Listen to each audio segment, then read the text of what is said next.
She is Amaka, a widow already at 30. Her husband died, leaving behind a wife and a 6-year-old son, and what the family did after the burial is heartbreaking. Welcome to Lord Chris Stories. Subscribe for more stories like this. The streets of Lagos were alive with noise as buses honked and traders shouted for customers. Inside one small compound, however, silence carried heavy sorrow. Amaka, a young widow in her early 30s, and her son Obina sat on a wooden bench, her eyes swollen from tears. Her husband Chiki had died just 2 months earlier. He was the love of her life and the father of her only son, Obina. She thought the worst pain she would ever face was losing him. She was wrong. One morning, Chike's brothers stormed the compound. Their faces were hard, their voices louder than the Danfo buses outside. "Pack your things and leave," the eldest barked. "This house is not yours, it belongs to our family." Amaka begged. She cried. She reminded them that she was their brother's wife. She reminded them of Obina. But her tears meant nothing. Within hours, she and her little boy were thrown out. 2 bags, a child, and grief heavier than her body could carry. That night, she slept on the floor of a small church hall, Obina in her arms. Days turned to weeks. Amaka took small jobs in offices and homes, scrubbing floors in Ikoyi, washing clothes in Surulere. She dealt with mean homeowners who did not hesitate to slap and spit on her. Tears rolled down her eyes, swollen and hurt. She cried more than the tears can testify, from a beloved wife who never lacked anything to a miserable servant. She worked day and night, but every naira went into buying food and medicine to help her and son survive with hope that things will get better. She endured stares, insults, and hunger. Meanwhile, her late husband's brothers moved into the house. They boasted in beer parlors.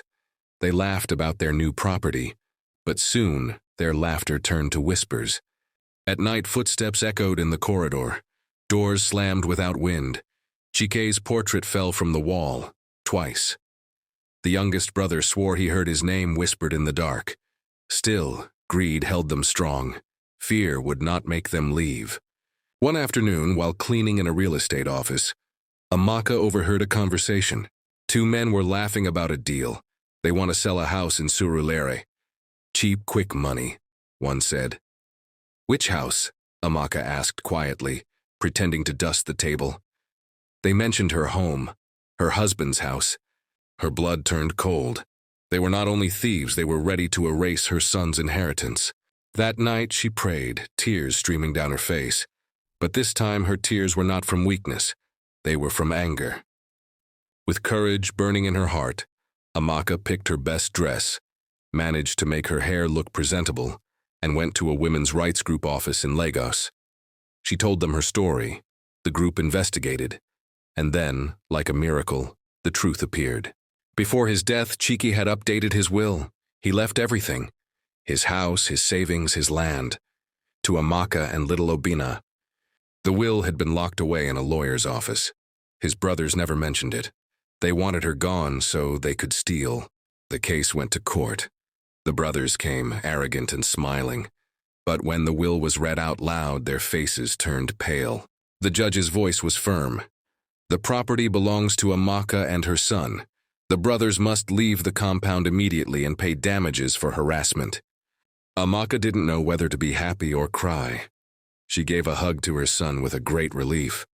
When Amaka returned to the compound with her son, the neighbors gathered.